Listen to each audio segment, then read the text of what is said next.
Concept and characteristics of a childhood stage. Describe the concept and characteristics of childhood stage. देखिए childhood stage की क्या concept है, क्या characteristics हैं, उसके बारे में जानते हैं हम। देखिए इन्फेंसी क्या होता है, पहले तो आप ये जान लीजिए। इन्फेंसी का मतलब है यंग चाइल्ड, ठीक है। तो चाइल्डहुड क्या है आपके पास, ये वो पीरियड है इन्फेंसी और टीनेज पीरियड के बीच में। तो इन्फेंसी और टीनेज पीरियड के बीच का जो टाइम होता है उसे हम चाइल्डहुड कहते हैं। तो इस टाइम पीरियड में क्या होता है, फिजिकल, इमोशनल, सोशल और इंटेलेक्चुअल डेवलपमेंट होती हैं। ये पीरियड हमारे पास स्यूडो मैच्योरिटी का है। यहाँ पर चाइल्ड लर्न करता है और अपने आसपास के एनवायरनमेंट को कंट्रोल करना सीखता है, जिसे हम क्या कहते हैं, सोशलाइजेशन का प्रोसेस कहते हैं। और इस टाइम सोशलाइजेशन शुरू हो जाती है। इसका दूसरा नाम क्या है, गैंग एज। अब देखते हैं चाइल्डहुड के क्या फीचर्स हैं। Slow physical growth as compare to infancy stage, physical growth is slow in childhood. तो इन्फेंसी स्टेज के में अगर देखा जाए, इन्फेंसी स्टेज मतलब कि यंग चाइल्ड के अगर स्टेज में देखा जाए तो फिजिकल ग्रोथ चाइल्डहुड में स्लो होती है, ठीक है। पर ये गर्ल्स में ज़्यादा फास्टर होती है।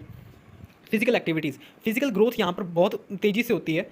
Child keeps on learning one और other thing, he does not like to sit quiet. तो चाइल्ड को बिल्कुल भी एक मिनट भी बैठना पसंद नहीं होता, वो हर पल कुछ ना कुछ समझना ही चाहता है, ठीक है। Power of questioning and answering. अब चाइल्डहुड में जो क्वेश्चन करने की पावर है वो इंक्रीज होती रहती है, क्योंकि बच्चा नई चीज़ें एक्सपीरियंस करना चाहता है, नई चीज़ें जानना चाहता है, तो उसके अंदर क्यूरियोसिटी खत्म ही नहीं होती है। Understanding and thinking power. हालांकि बच्चा इस उम्र में सवाल बहुत पूछता है, पर उसकी इतनी ज़्यादा अंडरस्टैंडिंग और थिंकिंग पावर इतनी ज़्यादा नहीं बनी होती कि वो उस चीज़ में और आगे सोच सके, ठीक है, उस चीज़ को डीप लेवल पर सोच सके।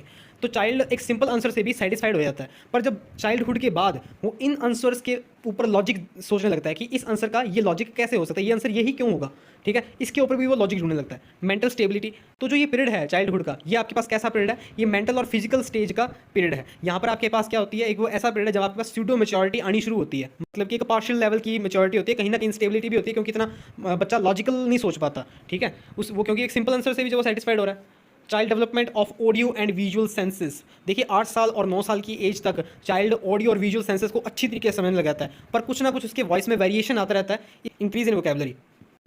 8 से 12 साल के बच्चे में क्या क्या इंक्रीज होते रहते हैं, वोकेबलरी इंक्रीज हो जाती है, उसकी लैंग्वेज और इंप्रूव होनी शुरू होती है, उसका स्पीकिंग स्टाइल अलग होता है, वो लंबे लंबे सेंटेंस बोलने लगता है और उसकी स्पीच काफ़ी ज़्यादा क्लियर हो जाती है। Development of interest. देखिए इस पीरियड में बच्चे के इंटरेस्ट डेवलप होने शुरू हो जाते हैं, और इंटरेस्ट हालांकि वो परमानेंट नहीं रहते, क्योंकि वो टाइम के साथ वो तो हर पर्सन के चेंज होते रहते हैं। Change in social behaviour. देखिए जो सोशल बिहेवियर है वो बच्चे का वो काफ़ी तेज़ी से चेंज होता रहता है, उनका इंस्टिंक्ट काफ़ी ज़्यादा हाई होता है, उनको चीज़ें याद रहती हैं जो पहले हुई होती हैं, और इस एज में वो कोई भी चीज़ सेक्रीफाइस नहीं करना चाहता।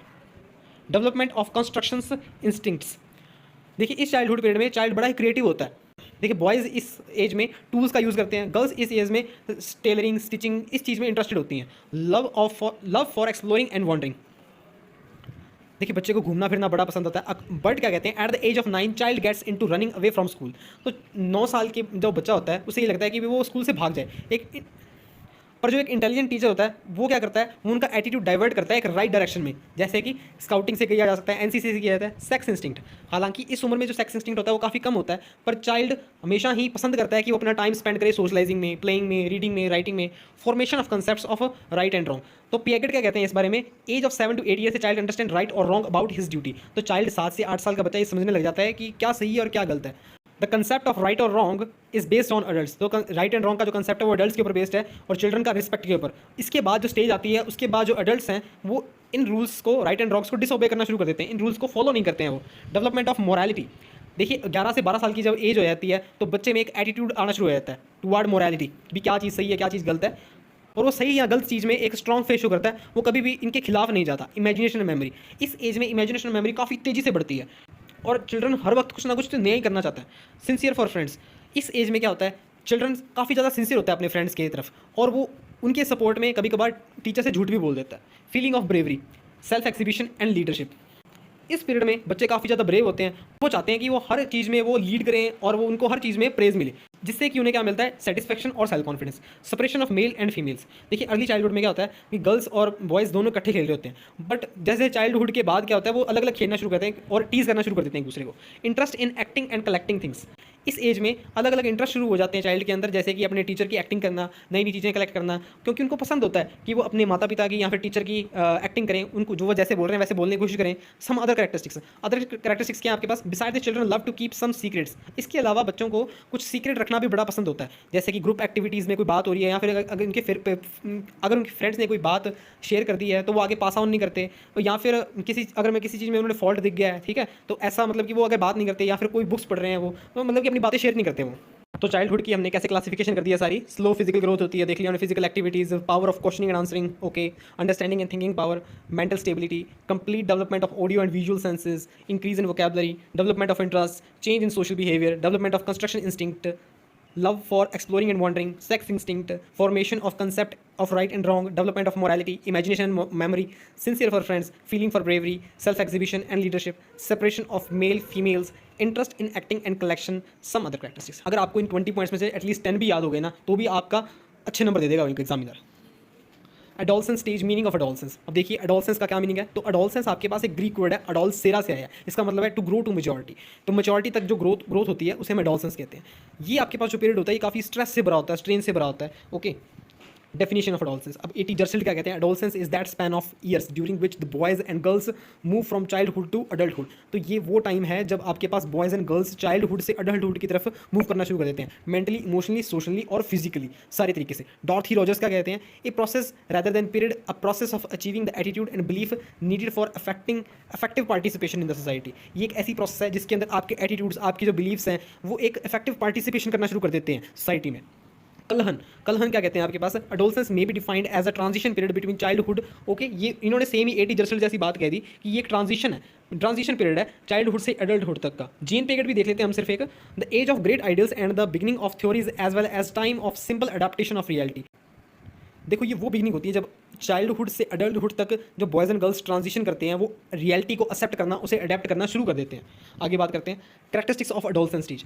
ये देखिए मोस्ट क्रिटिकल पीरियड होता है जो कि आपके पास 12 to 13 ईयर्स का होता है, जो कि आपके पास एंड हो जाता है 18 to 19 ईयर्स का। ये जो कैरेक्टरिस्टिक्स पीरियड है आपके पास, यहाँ पर आपके पास क्या चेंजेस देखने को मिलते हैं, साइकोलॉजिकल फॉर्म में, सोशोलॉजिकल फॉर्म में, फिजियोलॉजिकल फॉर्म में। तो इन एक्सपेक्ट में सब जो चेंजेस आते हैं, और वेस्टर्न साइकोलॉजिस्ट इस पीरियड को क्या कहते हैं, टीनेज स्टेज कहते हैं। आगे देखते हैं इसकी मेन कैरेक्टरिस्टिक्स। अगर हम फर्स्ट पीरियड को रिकैपिचुलाइज करें, फर्स्ट तो हमें ये देखने को मिलता है कि उसके अंदर कोई इतनी स्टेबिलिटी नहीं होती, फिजिकली और मेंटली तौर पे वो बैडली एडजस्ट होता है। इंटेलेक्चुअल स्ट्रक्चर मतलब कि उसका मेंटल बिहेवियर इतना वो हाईएस्ट लिमिट पर रीच नहीं करता। He lives through an intensive emotional life, उसकी लाइफ बड़ी इंटेंसिव इमोशनल फेज से गुजर रही होती है। काफ़ी ईगोसेंट्रिक और इंट्रोवर्टेड टेंडेंसी शो करता है, जिससे उसका चाइल्डहुड फिर से रिवाइव करना शुरू कर देता है, क्योंकि ऐसी चीज़ें वो अपनी चाइल्डहुड में करता था। Hero work stars, sexual maturity is needed. Okay, आगे चलते हैं। Adolescent have many sex related problems. देखिए एडोलसेंट्स को 13 to 14 ईयर्स के बीच में काफ़ी ज़्यादा सेक्स रिलेटेड प्रॉब्लम्स होती हैं, जो कि 17 to 18 ईयर्स के बीच में कम हो जाती हैं। एडोलसेंट काफ़ी ज़्यादा रिबेलियस हो जाते हैं अपने पेरेंट्स के खिलाफ इन 12 to 14 ईयर्स के बीच में। और बट ये जो रेबल होते हैं ये काफ़ी सीरियस नेचर के नहीं होते हैं, और इसी पीरियड में क्रिमिनल टेंडेंसी एकदम पीक पर होती है एडोलसेंट की। ओके, फोर्थ पॉइंट में देखिए हम, एडोलसेंट फील इमोशनल डिस्टर्बेंस। इस पीरियड में जो एडोलसेंट्स हैं वो काफ़ी इमोशनली डिस्टर्ब होते हैं, और वो उनके अंदर फिजिकल चेंजेस काफ़ी फास्टली अक्कर हो रहे होते हैं। उनका एंडोक्राइन सिस्टम चेंज हो रहा होता है, उनका नर्वस सिस्टम चेंज हो रहा होता है। Development of emotions in adolescents becomes very distinct. तो जो इमोशंस डेवलपमेंट हो रहे होते हैं एडोलसेंट के अंदर वो काफ़ी साफ दिखने शुरू हो जाते हैं, जैसे कि एंगर, जेलसी, इरिटेशन, डिसअपॉइंटमेंट। तो ये डेवलपमेंट होना शुरू हो जाता है। Adolescents are the member of neither childhood stage nor adulthood stage. तो देखिए जो एडोलसेंट्स जो मेंबर होते हैं वो ना तो चाइल्डहुड स्टेज के मेंबर होते हैं, ना ही अडल्टहुड स्टेज के मेंबर होते हैं। तो ये जो स्टेज में होते हैं वो स्टेट काफ़ी कन्फ्यूजिंग स्टेट होती है, क्योंकि यहाँ पर वो और दूसरे एडोलसेंट के साथ भी डेवलप कर रहे होते हैं। एडोलसेंट किस चीज़ के सपोर्टर होते हैं, फ्रीडम के सपोर्टर होते हैं, पर सोसाइटी और फैमिली ये चीज़ अलाउ नहीं करती है। ओके, इनको फ्रीडम अलाउ नहीं की जाती है, जिससे इनका रेबल नेचर उभर कर आता है। इस स्टेज में इमोशंस, इंटरेस्ट, एटीट्यूड काफ़ी ज़्यादा अनस्टेबल होते हैं, और इसी स्टेज में डे ड्रीमिंग काफ़ी ज़्यादा बढ़ जाती है बच्चे की। वो काफ़ी ज़्यादा प्रभावित होता है ड्रीम्स की तरफ, और वो कभी कभी वो डिस्टर्ब भी हो जाता है अगर उसका सपना टूट जाता है तो। Adolescent acquire many bad habits such as habits of mismanagement, habit of self-assertion। देखिए adolescent काफ़ी ज़्यादा बैड हैबिट्स एक्वायर करना शुरू कर देते हैं, जिससे कि उनके हैबिट्स भी मिसमैनेज हो जाती हैं सारी की सारी। एडोलसेंट इस स्टेज में काफ़ी ज़्यादा स्ट्रगल कर रहे होते हैं अपनी लाइफ में, और वो हर वक्त किसी एक कन्फ्यूजन स्टेट में ही रहते हैं। आगे चलते हैं, development patterns during adolescence. Describe the development patterns during adolescence. Adolescence सबसे क्रिटिकल पीरियड होता है, इसको वेस्टर्न साइकोलॉजिस्ट क्या कहते हैं, टीनेज स्टेज भी कहते हैं। तो डेवलपमेंट पैटर्न ड्यूरिंग एडोलसेंस कौन कौन सी होती हैं। पहला है फिजिकल डेवलपमेंट। एडोलसेंस एक पीरियड है जहाँ पर आप एक ग्रोइंग अप का पीरियड है। एडोलसेंस एक पीरियड जो कि ग्रोथ का पीरियड है, इसमें एक रैपिड ग्रोथ देखने को मिलती है, एक नोटिसेबल ग्रोथ होती है साइज में, वेट में, ऑल पार्ट्स इसमें जरूरी नहीं है कि इक्वल रेशो से ग्रो करें। रिप्रोडक्टिव ऑर्गन, सेक्स ग्लैंड्स इसमें फंक्शन करने लगते हैं फर्स्ट टाइम, और एडोलसेंस पीरियड में आपको हाई फिजिकल चेंजेस देखने को मिलते हैं। In this stage adolescence needs nourishing foods and sound sleep. तो इस स्टेज में एडोलसेंस को एक ऐसा फूड चाहिए जो कि ग्रोथ में काफ़ी ज़्यादा हेल्पफुल हो, न्यूट्रिशियस हो, और साउंड स्लीप, एक अच्छी स्लीप मांगता है adolescence. Sex conscious. In this stage sexual maturity is reach through rapid development. तो इसमें रैपिड डेवलपमेंट आते हैं सेक्सुअल मैच्योरिटी में। 3 स्टेजेस हैं। ऑटो इरोटिज्म, बॉडी क्लॉथ्स पहनना, मतलब कि चमकीले चमकीले क्लॉथ्स पहनना, ऐसे कलरफुल क्लॉथ्स पहनना और डेकोरेट करना खुद को और खुद की बॉडी को पसंद करना, ये ऑटो इरोटिज्म में आता है। Homosexual, it is an age of passionate friendship among the members of same sex. तो सेम सेक्स मेंबर्स के साथ एक पैशनेट फ्रेंडशिप बनाने का जो ये एज है वो होमोसेक्सुअल में आती है। हेटेरोसेक्सुअल, इसमें अटैचमेंट होता है अपोजिट सेक्स से। तो स्टैनली हॉल के द्वारा sexual excitability may be due to of 2 causes, तो 2 कॉजेज की वजह से हो सकती है। The improper cloth, rich food, indigestion, overwork use of intoxicants are physical causes. तो ये फिजिकल कॉज हो सकते हैं। Erotic reading and attending pictures and the article performance are mental causes. जैसे कि हमने पहले भी बात की थी, एडोलसेंस एक काफ़ी इंटेंसली इमोशनल टाइम पीरियड होता है। जैसे कि इसने एग्जांपल दे रखा है, the boy eight one time is अब नॉर्मली एक्टिव रहता है और अनपार्डनली लेजी होता है, मतलब बे काम के लिए हर काम में आलसी होता है। He find himself physically as well as mentally not properly fitting in the environment, और वो खुद को सोचता है कि वो फिजिकली और मेंटली इस एनवायरमेंट में फिट हो ही नहीं सकता। अदर करेक्टरिस्टिक्स देखते हैं इस स्टेज की। देखिए इस स्टेज में जो इंटेलेक्चुअल डेवलपमेंट है वो हाईएस्ट लिमिट पर रीच कर जाती है। ईगोसेंट्रिक और इंट्रोवर्टेड टेंडेंसीज फिर से उभर कर आती हैं। Hero worship start in the stage, और वो एक इमोशनल लाइफ जीने लगता है जो कि कभी कभार तो इंटेंस एक्साइटमेंट से भरी होती है, कभी कभी डिप्रेशन से। Moral conduct is chaotic, moral conduct मतलब कि जो उसका सोचने का what is right and what is wrong एक chaos से भरा होता है, मतलब कि कभी कभी कंफ्यूजन से भरा होता है। Adolescent have high hopes and aspiration of their future, और उन्हें अपने फ्यूचर के बारे में काफ़ी ज़्यादा हाई होप्स होती हैं, उसको लेकर काफ़ी ज़्यादा पॉजिटिव होते हैं। This is period of reality, और ये पीरियड होता है रियलिटी का, जब उन्हें रियलिटी महसूस होती है असल में। Needs of adolescent, in adolescence young boys and girls have their own needs. तो देखिए एडोलसेंस में जो बॉयज़ एंड गर्ल्स हैं उनकी खुद की नीड्स होती हैं। तो इस प्रॉब्लम को सॉल्व करने के लिए, इस प्रॉब्लम को फेस करने के लिए साइकोलॉजिकल पॉइंट ऑफ व्यू काफ़ी इंपॉर्टेंट बन जाता है। तो आइए कुछ नीड्स देखते हैं एडोलसेंट की। Life philosophy, first point. तो एडोलसेंस में एडोलसेंट को काफ़ी ज़्यादा लाइफ फिलॉसफी की जरूरत होती है। वो इस टाइम रिलीजियस मैटर में भी काफ़ी ज़्यादा इंटरेस्ट दिखाते हैं, और वो अपना व्यू पॉइंट हर एक एस्पेक्ट पर डेवलप करना चाहते हैं। इमोशनल नीड, सेकंड पॉइंट की तरफ चलते हैं। तो एडोलसेंट की एज में वो हर वक्त अप्रिसिएशन चाहते हैं, चाहे भले वो उनके फ्रेंड्स हों या फिर कोई और पीपल हो जो कि सोसाइटी में है उनके। सिमिलरली एडोलसेंट रिक्वायर्स अफेक्शन, तो उन्हें प्यार भी चाहिए, एक सिक्योरिटी भी चाहिए, एक रिस्पेक्ट भी चाहिए सोसाइटी से, फैमिली से, टीचर से। तो एक इमोशनल नीड बन जाती है उनकी, either from their parents, either from family, either from the society. Adolescence की एज में बॉयज़ एंड गर्ल्स दोनों ही चाहते हैं कि उनकी फिजिकल डेवलपमेंट मैक्सिमम हो, ताकि उनका एक इंप्रेसिव पर्सनैलिटी निकल कर आए। सेल्फ डिपेंडेंस, एडोलसेंट खुद को सेल्फ डिपेंडेंट शो करना चाहते हैं। जैसे कि अडल्ट खुद सेल्फ डिपेंडेंस होते हैं इस एज में, उनको फ्रीडम होती है, वो भी वैसा ही चाहते हैं अपने लिए। हर एक यंग बॉय और गर्ल मैच्योर होना चाहता है, और इसलिए वो अपना ग्रुप बनाते हैं और इस ग्रुप में अपनी एक पोजीशन भी क्रिएट करना चाहते हैं। नेक्स्ट पॉइंट फिर से रिपीट हो रहा है, इंडिपेंडेंस। देखिए एडोलसेंट इंडिपेंडेंस चाहता है, इंडिपेंडेंस हर एक फील्ड में चाहता है। वो नहीं चाहता कि वो अपने पेरेंट्स के कंट्रोल में रहे। न्यू एक्सपीरियंस, एडोलसेंट की एज में हर एक एडोलसेंट नए नए एक्सपीरियंस करना चाहता है, नए नए एक्सपीरियंस वो ऑप्ट करता है, और वो चाहता है कि वो सारे वर्ल्ड को ट्रैवल करे। फूड, इस स्टेज में एक बैलेंस डाइट की बहुत ज़्यादा ज़रूरत होती है एडोलसेंट को, क्योंकि उसके इंटरनल और एक्सटर्नल पार्ट पूरी तेज़ी से रैपिडली डेवलप कर रहे होते हैं, ग्रो कर रहे होते हैं। तो फूड की क्वालिटी और क्वांटिटी भी सही अमाउंट में होनी चाहिए। प्रॉब्लम्स ऑफ एडोलसेंट, देखिए जैसे ही चाइल्ड एडोलसेंस एज में एंटर करता है वो काफ़ी ज़्यादा डिफिकल्टीज फेस करता है, और ये ज़्यादा जो प्रॉब्लम्स होती हैं वो कहीं ना कहीं उसके अंदर इन्फीरियरिटी कॉम्प्लेक्स कहीं क्रॉप अप होनी शुरू हो जाती हैं। ठीक है, मतलब कि इमर्ज होनी शुरू हो जाती हैं। तो मेजर प्रॉब्लम हम देखते हैं, पहला है individual difference. In this age adolescent boys and girls get worried due to their fatty look. तो एडोलसेंट की स्टेज में क्या होता है कि बॉयज़ एंड गर्ल्स दोनों ही अपने खुद के लुक्स को, ओवरवेट को या फिर अंडरवेट को लेकर काफ़ी ज़्यादा वरिड होते हैं, काफ़ी ज़्यादा, और वो ज़्यादा वरिड तब हो जाते हैं जब उन्हें कंपेयर कर लिया जाता है एक दूसरे से। तो जिसकी वजह से उनके अंदर एक इन्फीरियरिटी कॉम्प्लेक्स जनरेट हो जाता है, क्योंकि उनकी फिजिकल डेवलपमेंट इस स्टेज में काफ़ी स्पीड से हो रही होती है, तो वो कई बार अपसेट भी हो जाते हैं। और इन्हीं वजहों से एडोलसेंट को यूँ लगता है कि वो इस एनवायरमेंट में एडजस्ट नहीं कर पा रहा है कहीं ना कहीं। इंटेंसिफिकेशन ऑफ सेक्स कॉन्शियसनेस, देखिए मैन एंड वुमेन एक दूसरे से जब इस एज में अट्रैक्ट होना शुरू हो जाते हैं तो ये काफ़ी ज़्यादा प्रॉब्लम्स निकल के आती हैं, जहाँ की मैन को मैस्टरबेशन की प्रॉब्लम फेस करनी पड़ती है और फीमेल्स को ब्लड फ्लावर मेंस्ट्रुअल साइकिल की प्रॉब्लम फेस करनी पड़ती है, जिससे कहीं ना कहीं उसके अंदर इन्फीरियरिटी कॉम्प्लेक्स भी डेवलप हो जाता है। तो इस एज में बॉयज़ एंड गर्ल्स दोनों एडजस्ट नहीं कर पाते और काफ़ी ज़्यादा प्रॉब्लम भी फेस करते हैं। Problem of adjustment with opposite sex, तो देखिए एडोलसेंट इस स्टेज में अपोजिट सेक्स को अट्रैक्ट करना चाहता है, ये हमने पिछले पॉइंट में देख लिया, तो और उनके साथ फ्रेंडशिप करना चाहता है। तो ये एज हम कह सकते हैं एग्जीबिशन की एज भी हो सकती है।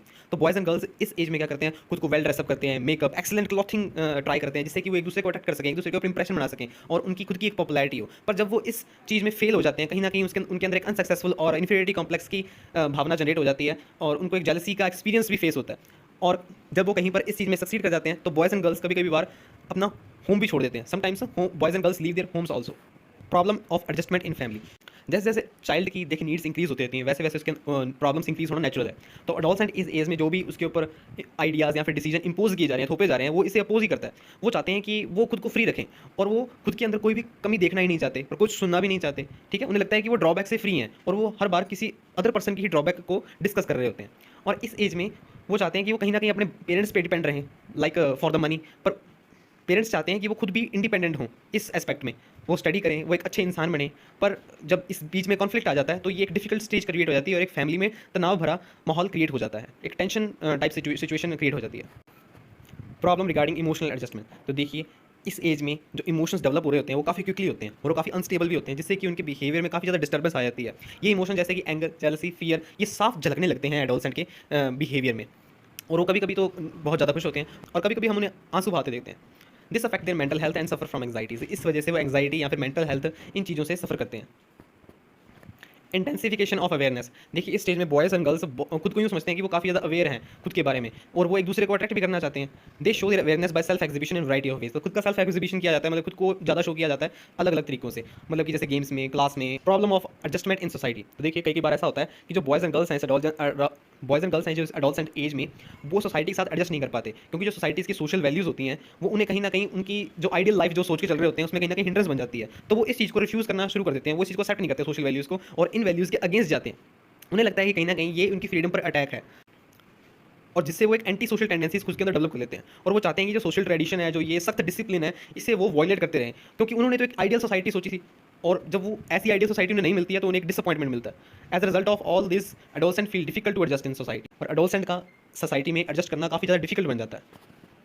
आगे चलते हैं। Education during childhood and adolescent stages. Right a note on education during childhood and adolescent stages. Education during adolescent childhood stages. Education during childhood stages. आइए देखिए क्या डेवलपमेंट देखने को मिलते हैं चाइल्डहुड में। In school environment. देखिए स्कूल एनवायरमेंट में चिल्ड्रन का काफ़ी जेलस एटीट्यूड होता है उसके क्लासमेट्स के प्रति, क्योंकि कभी कभार वो पीछे रह जाता है, कभी कभार उसे इन्फीरियरिटी कॉम्प्लेक्स होता है, जिससे कि जेलस कैरेक्टर निकल कर आता है। और होम में यही कैरेक्टर वो अपने सिबलिंग्स के साथ शो करता है। होम में वो जेलस होता है अपने सिबलिंग्स से और कभी कभार वो प्राइमरी स्कूल में खुद के ऊपर स्मॉल अचीवमेंट्स के ऊपर प्राउड भी करता है। चाइल्डहुड के बाद वो इन चीज़ों को समझने लगता है, इन सिंपल साइंस को समझने लगता है। Family problems, bad health, real और imaginary frustration also effect them. तो ये चीज़ें भी उसे इफेक्ट करती हैं। तो चलिए फर्स्ट पॉइंट की तरफ चलते हैं। B careful about the behaviour of the child. तो चाइल्डहुड में चाइल्ड अंडरस्टैंड करने लगता है कि लाइफ की रियलिटीज़ क्या है और वो अपने फ्यूचर के बारे में सोचने लगता है और अपने आइडियल्स को देखता है जो कि उसके कोई भी हो सकता है, जैसे फादर, मदर, टीचर, कोई भी हो सकता है। तो इन एल्डर्स को एक अच्छा बिहेवियर शो करना चाहिए चिल्ड्रन के प्रति, क्योंकि वही बिहेवियर वो आगे भी इमिटेट करते हैं। Development of tendencies. देखिए बच्चे की टेंडेंसीज में लगातार बदलाव आते रहते हैं, डेवलपमेंट आते रहते हैं। तो इस हिसाब से हमें एजुकेशन प्रोसेस में भी चेंजेस लाने जरूरी हैं, जिससे कि उनके टेंडेंसीज जो बदल रही हैं दिन ब दिन वो डायरेक्ट हो सकें, किसी सही डायरेक्शन में हम उन्हें ले जा सकें। Teaching of social sciences. देखिए इस एज में चाइल्ड को काफ़ी ज़्यादा इंटरेस्ट होता है उन सब्जेक्टों के ऊपर जो कि लाइफ से रिलेटेड होते हैं, जैसे कि हिस्ट्री का स्टडी करना, ज्योग्राफी, सिविक्स। तो इन सब्जेक्ट के भी ज़्यादा फोकस रखना चाहिए टीचर को। Mental exercise. तो चाइल्ड को मैथमेटिक्स स्टार्ट करनी चाहिए इस एज में और उन्हें मेंटल एक्सरसाइजेज के लिए मोटिवेट करते रहना चाहिए, जिससे उनका माइंड भी रिलैक्स रहे। नहीं तो इस लाइफ में जैसे कि एंग्जाइटी, डिप्रेशन, जेलसी, ऐसे कैरेक्टर काफ़ी ज़्यादा उभर कर आ जाते हैं। Development of writing power. देखिए राइटिंग स्किल्स को इस एज में इंप्रूव करना बहुत ज़्यादा जरूरी है, ताकि बच्चा अपनी जो बात कहना चाहता है उसको सही वे में, उसको आर्टिकुलेटेड वे में कह पाए और उसे क्रिएटिव राइटिंग के लिए गाइड भी करते रहना चाहिए। को करिकुलर एक्टिविटीज़। अगर बच्चे का ऑलराउंड डेवलपमेंट करना है तो को करिकुलर एक्टिविटीज़ जरूर करवाई जानी चाहिए, इससे बच्चे की क्रिएटिविटी भी निकल कर आती है। More participation. देखिए इस एज में कम अटेंशन देनी चाहिए बुकिश लैंग्वेज पर और ओरल एक्सरसाइजेज पर, मतलब कि प्रैक्टिकल एक्सरसाइजेज पर ज़्यादा एम्फेसिस देना चाहिए टीचर द्वारा। Selection of subjects. देखिए इस एज में सब्जेक्ट्स वो चुनने चाहिए स्टूडेंट को जो कि उनकी नीड सेटिस्फाई करें, जो कि उन्हें फ्यूचर में भी हेल्प करें, जैसे कि language, math, social science, art, science, drawing, जिससे कि उनकी फ्यूचर की नीड भी पूरी हो सके। Teaching methods.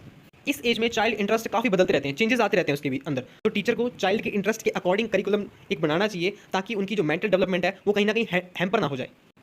देखिए नेक्स्ट पॉइंट जो इंटरेस्टिंग सब्जेक्ट मैटर है वो वापस से रिपीट हो रहा है टीचिंग मेथड्स का ही। चाइल्ड के जो इंटरेस्ट हैं वो इस स्टेज में चेंजेबल होते हैं, मतलब कि चेंज होते रहते हैं। तो subject matter should be as per the interest of child. तो जो सब्जेक्ट का मैटर एक चाइल्ड को टीच किया जाएगा वो चाइल्ड के इंटरेस्ट के अकॉर्डिंग होना चाहिए, जिससे कि वो भी मोटिवेट होता रहे। Development of attributes. देखिए डिफरेंट एट्रीब्यूट्स डेवलप करने चाहिए चाइल्ड के अंदर, जैसे कि लव, कोऑपरेशन सिखाना चाहिए, डिसिप्लिन सिखाना चाहिए, उसे ऑनेस्टी सिखानी चाहिए। तो ये एट्रीब्यूट्स जरूर इनकलकेट करने चाहिए एक टीचर द्वारा एक चाइल्ड के अंदर। Opportunities for expressing emotion. देखो चिल्ड्रन को एक करिकुलम द्वारा अपॉर्चुनिटीज़ प्रोवाइड करनी चाहिए, जिससे कि वो को करिकुलर एक्टिविटीज़ में पार्टिसिपेट कर सके। उन्हें इस चीज़ के लिए मोटिवेट करते रहना चाहिए और जितनी भी एक्टिविटीज़ करवाई जा रही हैं वो चाइल्ड ओरिएंटेड ही हों। Teacher and ideals. तो चिल्ड्रन इस एज में टीचर को अपना आइडियल मानते हैं, वो जैसा वो करते हैं वैसे वो फॉलो करते हैं। तो teacher should project control and composed picture. तो हमने ये पॉइंट डिस्कस किए। एजुकेशन ड्यूरिंग चाइल्डहुड स्टेजेस का first point, be careful about the behaviour of children. Second, development of tendency. Third, teaching of social sciences. Fourth, mental exercise. Fifth, development of writing power. Sixth, co curricular activities. Seventh, more participation. Eighth, selection of subjects. Ninth, teaching methods. 10th, interesting subject matter. 11th, development of attributes. 12th, opportunities for expressing emotions. 13, teacher and ideals. Next चलते हैं education during adolescence stage. देखिए जो adolescence का period है वो काफ़ी ज़्यादा affected रहता है, क्योंकि वेरियस चेंजेस आते रहते हैं इस पीरियड में। तो फर्स्ट हम देखते हैं डेमोक्रेटिक एनवायरमेंट। डेमोक्रेटिक एनवायरमेंट का मतलब ये है कि जो चिल्ड्रन है उन्हें वेरियस अपॉर्चुनिटीज़ प्रोवाइड करते रहनी चाहिए, ताकि उनका डेवलपमेंट हो सके। अगर उन्हें अपॉर्चुनिटीज़ नहीं प्रोवाइड की जाती है तो उनके अंदर का रेबल अवेक कर जाता है। तो डेमोक्रेटिक एनवायरमेंट एडोलसेंस स्टेज में होना बहुत जरूरी है। एजुकेशन फॉर मेंटल डेवलपमेंट, देखिए जो एडोलसेंट को जो एजुकेशन प्रोवाइड की जा रही है वो उनके इंटरेस्ट, उनके एटीट्यूड, उनकी एबिलिटीज़ के अकॉर्डिंग होनी चाहिए, जो कि उनकी मेंटल डेवलपमेंट में भी उन्हें नरिश करे। तो इसलिए मेंटल डेवलपमेंट के लिए उन्हें आर्ट की नॉलेज, साइंस की नॉलेज, लिटरेचर की नॉलेज, ज्योग्राफी, हिस्ट्री, इन चीज़ों की नॉलेज होनी बहुत जरूरी है ताकि उसका मेंटल डेवलपमेंट हो सके इन सारे एरियाज़ में। Education according to individual difference, तो देखिए काफ़ी इंडिविजुअल डिफरेंस देखने को मिलते हैं एक पर्सन के अंदर। तो इस टाइम में जो एजुकेशन प्रोवाइड की जानी चाहिए वो इंडिविजुअल डिफरेंस को दिमाग में रखते हुए प्रोवाइड की जानी चाहिए। तो टीचर्स को इन चीज़ों का ध्यान रखना चाहिए ताकि उसकी एडोलसेंट्स की जो नीड्स हैं वो भी फुलफिल हो। Education of philosophy of life, देखिए एडोलसेंट एज में एडोलसेंट काफ़ी एंशियस होते हैं, काफ़ी वरीड होते हैं अपने फ्यूचर को लेके, तो उन्हें कोई ना कोई मोटिवेशन, कोई ना कोई फिलॉसफी की जरूरत होती है। तो इस गाइडेंस को पूरा करने के लिए स्कूल्स को अपनी रिस्पॉन्सिबिलिटी निभानी चाहिए। While deciding the nature of education, the need of philosophy must be kept in mind. तो एजुकेशन प्रोवाइड करते वक्त एक फिलॉसफिकल एस्पेक्ट भी उस एजुकेशन में जोड़ना जरूरी है जिससे कि ये नीड पूरी हो सके एडोलसेंट्स की। फिजिकल एजुकेशन, देखिए एडोलसेंट पीरियड में जो फिजिकल डेवलपमेंट होता है वो काफ़ी रैपिडली होता है, काफ़ी तेजी से हो रहा होता है। तो फिजिकल डेवलपमेंट के ऊपर एजुकेशन देना बहुत ज़्यादा जरूरी है। एजुकेशन रिगार्डिंग फिजिकल एक्सरसाइजेज, देखिए फिजिकल एक्सरसाइज के ऊपर भी एम्फेसिस देना टीचर के द्वारा बहुत ज़्यादा जरूरी है। उन्हें इस चीज़ के बारे में एजुकेशन प्रोवाइड करनी चाहिए और डिफरेंट गेम्स उनके इंटरेस्ट के अकॉर्डिंग उन्हें खिलाने चाहिए। और करिकुलम में, स्कूल के करिकुलम में एक गेम्स पीरियड जरूर अटैच करना चाहिए, या फिर कोई भी स्पोर्ट जो कि चिल्ड्रन के इंटरेस्ट का हो। को करिकुलर एक्टिविटीज़, देखिए एडोलसेंस पीरियड में जैसे कि हमने देखा कि इंटरेस्ट उनके काफ़ी वेरिड करते रहते हैं, वो काफ़ी ज़्यादा इंक्रीज होते रहते हैं, काफ़ी ज़्यादा अलग अलग फील्ड में एडोलसेंट खुद को एक्सप्लोर करना चाहता है क्योंकि उसके interest day by day mature हो रहे होते हैं। वो पार्टिसिपेट करना चाहता है जैसे कि drama, sports, speech, photography, debate competition, music, इन चीज़ों में पार्टिसिपेट करना चाहता है। तो टीचर को उनके पोटेंशियल को डायरेक्ट करना चाहिए इन द बेस्ट वे, तो ताकि उनका डेवलपमेंट इन एस्पेक्ट में निकल कर आए। This will give direction to potential of children. तो इन चीज़ों से जो चिल्ड्रन के अंदर पोटेंशियल है उसे एक डायरेक्शन मिलती है। And their interest could be use in best way, और जो उनके इंटरेस्ट है उन्हें बेस्ट वे में यूज़ करना चाहिए, उनके इंटरेस्ट को सही वे में डायरेक्ट करना चाहिए एक टीचर द्वारा। प्रॉपर करिकुलम, देखिए करिकुलम कंस्ट्रक्ट करते वक्त फिजिकल, इंटेलेक्चुअल और इमोशनल एंड सोशल डेवलपमेंट को भी दिमाग में रखते हुए उनका करिकुलम डिसाइड करना चाहिए। और उस करिकुलम में वो सब्जेक्ट ऐड करने चाहिए जो कि उन्हें प्लीज़ करते हैं, जिनके अंदर उनका इंटरेस्ट है, ताकि वो इस चीज़ को एंजॉय भी कर सकें। मॉरल एंड रिलीजियस एजुकेशन, तो देखिए एडोलसेंट के स्टेज में वो मॉरली, देखिए सही क्या है, गलत क्या है, या फिर रिलीजियस इंटरेस्ट इनमें काफ़ी ज़्यादा, या फिर रिलीजियस इनमें इंटरेस्ट डेवलप करना शुरू करता है। बट इन सिचुएशंस को यूटिलाइज करने के लिए उन्हें एक सही एजुकेशन प्रोवाइड करनी भी जरूरी है जिससे कि उनकी मॉरल और रिलीजियस डेवलपमेंट और स्ट्रेंथन हो सके।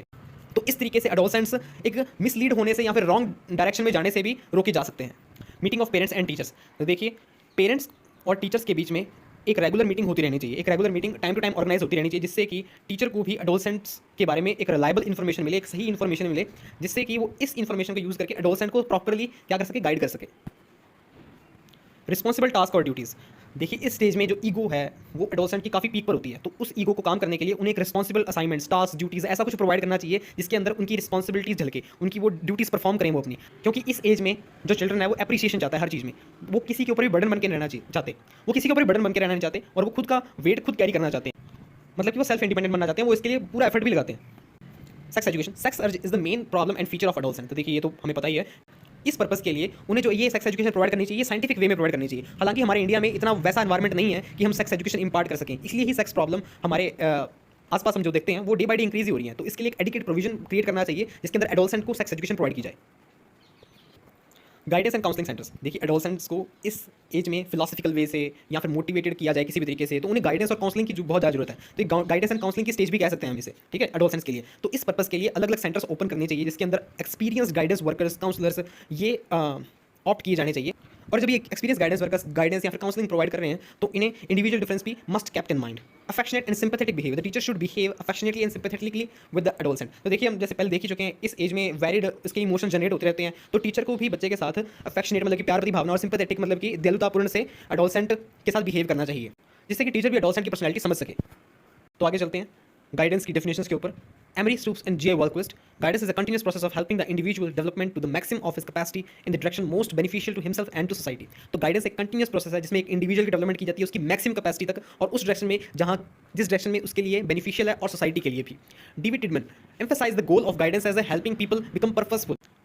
डेविड टिडमन ये कहते हैं कि गाइडेंस का ये गोल है कि लोगों को पर्पसफुल बनाया जाए, ना कि सिर्फ पर्पसफुल एक्टिविटी करने के लिए। R H. Mathewson views guidance as educative and development with emphasis on systematic learning process. R H. Mathewson ये कहते हैं कि गाइडेंस एक एजुकेटिव और डेवलपमेंट प्रोसेस है, तो इसे पढ़ाया भी किस तरीके से जाना चाहिए, इसे समझाया भी किस तरीके से जाना चाहिए, सिस्टमैटिक लर्निंग प्रोसेस से इसको समझाया जाना चाहिए। तो इस चीज़ के ऊपर भी एम्फेसिस देने की जरूरत है। Bernard and Fullmer guidance is all those activities which promote individual self realisation. Guidance वो सब कोई एक्टिविटीज हैं जिसके अंदर एक पर्सन अपने खुद को रियलाइज कर सके कि उसकी खुद की कैपेसिटीज क्या है, कि वो क्या कर सकता है जिंदगी में।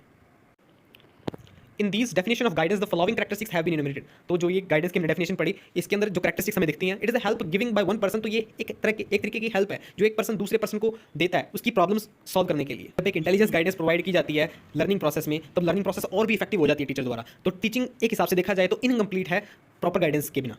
थर्ड पॉइंट देखिए, जब भी कोई गाइडेंस लेता है तो वो लाइफ गोल से रिलेटेड ही होती है, ताकि वो एक डिजायरेबल मेंबर बन सके, मतलब एक चाहवान मेंबर बन सके एक सोशल ऑर्डर में, जो एक सोशल सोसाइटी चलती है उस ऑर्डर में एक मतलब कि डिजायरेबल मेंबर बन सके। फोर्थ पॉइंट देखिए, एक मेंटल एफर्ट है जिसके अंदर यूथ की जो प्राइसलेस कैपेसिटीज हैं उसे कंजर्व किया जा सकता है उसको स्कूल्स में कॉस्टली ट्रेनिंग प्रोवाइड करके।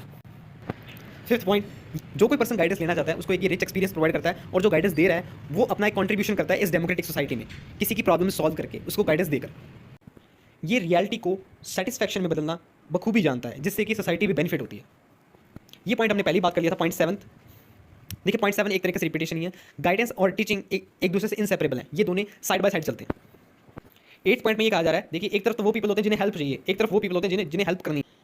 गाइडेंस के थ्रू हम स्टूडेंट को हेल्प कर सकते हैं, उसको स्टिमुलेट कर सकते हैं, ठीक है, ताकि उसको सेटअप किया जाए आने वाली लाइफ के लिए। तो ये एक तरीके से प्रोसेस भी है, डेवलपमेंट का प्रोसेस भी कह सकते हैं हम इसे। गाइडेंस एक हिसाब से वो ये प्रोसेस है जिसमें एक इंडिविजुअल एक डिसीजन लेने के कैपेबल हो जाता है और वो इंडिपेंडेंटली ग्रो करना चाहता है, और वो कहीं ना कहीं खुद के लिए रिस्पॉन्सिबल भी बन जाता है। 10th पॉइंट देखिए, गाइडेंस हेल्प करती है कि इसमें इंडिविजुअल अपने खुद के डिसीजन खुद ले सकता है और वो खुद के लिए रिस्पॉन्सिबल भी बनता है। तो गाइडेंस एक पर्पसिव प्रोसेस है जिसके अंदर एक पर्सन चॉइस बनाता है कि उसे क्या करना है और उस हिसाब से एडजस्ट करता है और प्रॉब्लम सॉल्व कर लेता है। गाइडेंस एक कंटिन्यूस और लाइफ लॉन्ग प्रोसेस है लाइफ के ऑल स्फीयर्स के अंदर। गाइडेंस प्रोवाइड की जाती है क्वालिफाइड और ट्रेन पर्सन के द्वारा, जिससे कि अपना व्यू पॉइंट जनरेट कर सकते हैं सामने वाले के लिए और सामने वाले को अच्छी गाइडेंस दे सके। It is a formal as well as informal process of guidance. Okay 15 point, it is not making decision for an individual which he would make for himself. It is not to give direction and imposition of one person point of view upon another person. तो देखिए, जिसके अंदर एक person दूसरे person को जब guidance देता है तो जो डायरेक्शंस हैं वो सामने वाले पर्सन पे वो इंपोज नहीं कर सकता। ओके तो वो जो पॉइंट ऑफ व्यू है वो इंपोज नहीं करना है, ठीक है। तो ये भी गाइडेंस का ही एक प्रिंसिपल है। तो आगे चलते हैं क्वेश्चन की तरफ। What is the role of subject teacher in guidance programme. तो जो टीचर का रोल है गाइडेंस में वो काफ़ी ज़्यादा इंपॉर्टेंट है, क्योंकि वो ही सबसे ज़्यादा नज़दीक होता है स्टूडेंट्स के, चिल्ड्रंस के। It is they who have the closest the most frequent and extended contact with the peoples in the natural situation. Natural situation में देखा जाए तो उनके साथ ही सबसे क्लोजेस्ट और मोस्ट फ्रीक्वेंट और एक्सटेंडेड कॉन्टैक्ट्स होते हैं। तो गाइडेंस कभी भी पॉसिबल नहीं हो सकती अगर वो एजुकेशनल प्रोग्राम का हिस्सा नहीं है, क्योंकि टीचर हर वक्त स्टूडेंट को ऑब्जर्व करता है, भले ही वो क्लासरूम में हो, लाइब्रेरी में हो, स्पोर्ट्स में हो या फील्ड में, कहीं पर भी। एक and during the short interval between classes. तो इस डेली कॉन्सेप्ट के हिसाब से, इस डेली डिटेक्शन के हिसाब से उसकी एबनॉर्मलिटी के सिम्टम्स को, उसकी क्वालिटीज़ की, उसकी एबिलिटीज़ को, उसकी कैपेसिटीज़ को कहीं ना कहीं वो समझ जाता है, और इन सब फैक्टर्स के हिसाब से वो उसे गाइडेंस प्रोवाइड करता है।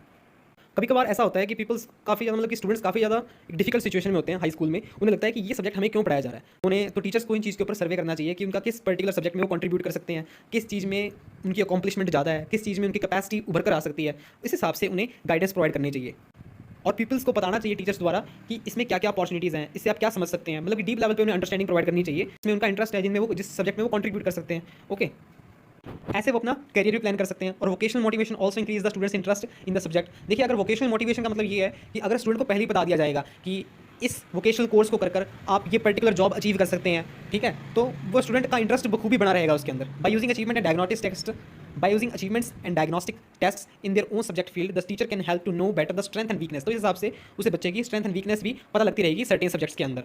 तो अगर सब्जेक्ट टीचर को अपनी ड्यूटीज एफिशिएंटली डिलीवर करनी है एक स्टूडेंट को, तो क्या होना चाहिए, स्टडी द नीड्स, बच्चे की नीड्स, इंटरेस्ट, एबिलिटीज़, उसकी प्रॉब्लम को समझना चाहिए हर एक बच्चे की। Develop fine relationship with different subject workers on behalf of the people. दूसरे क्लास टीचर्स के साथ भी कंट्रीब्यूशन बना के रखना चाहिए, और उन्हें टाइम बाय टाइम पूछते रहना चाहिए कि ये चिल्ड्रन कैसे परफॉर्म कर रहा है, इसका परफॉर्मेंस कैसा है, ताकि उसे ऑल ओवर द एस्पेक्ट्स में पता लगता रहे, ऑल द सब्जेक्ट्स में, डिफरेंट सब्जेक्ट्स में, कि इसका परफॉर्मेंस कैसा चलता है और इसका इंटरेस्ट किस चीज़ में ज़्यादा है, ताकि वो उसे एक एफिशिएंटली गाइडेंस प्रोवाइड कर सके।